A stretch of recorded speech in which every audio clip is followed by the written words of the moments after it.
அரியலூர் செல்லியம்மன் கோவில் தேர் திருவிழா. ஏராளமான பக்தர்கள் வடம் பிடித்து இழுத்து நேர்த்திக்கடன் செலுத்தினர். அரியலூர் மாவட்டம் ஜெயங்கொண்டம் அடுத்த மேலூர் கிராமத்தில் பிரசித்தி பெற்ற செல்லியம்மன் கோவில் அமைந்துள்ளது. இந்த கோவிலுக்கு கடந்த 100 ஆண்டுகளுக்கும் மேலாக தேர் திருவிழா சிறப்பாக நடைபெற்று வருகிறது. அதன்படி இந்த ஆண்டு தேர் திருவிழா முன்னதாகவே கொடியேற்றத்துடன் தொடங்கியது.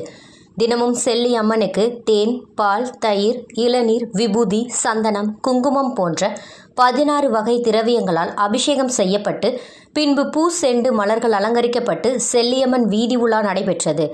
அதன்படி தேர் கட்டுமான பணிகள் முடிந்து தேர் வண்ண துணிகளால் அலங்கரிக்கப்பட்டது. விவசாயிகள் விவசாயம் செழிக்க வேண்டி தங்களது நிலங்களில் விளைந்த முந்திரி, மா, பலா ஆகியவற்றை கயிறுகளில் கோர்த்து தேரில் கட்டி தொங்கவிட்டனர். அதனைத் தொடர்ந்து அலங்கரிக்கப்பட்ட செல்லியம்மனையும் மாரியம்மனையும் தேரில் ஏற்றி அமர்த்தி அதன் பின்னர் காலை 10 மணிக்கு தேர் பக்தர்களால் வடம் பிடித்து இழுக்கப்பட்டது.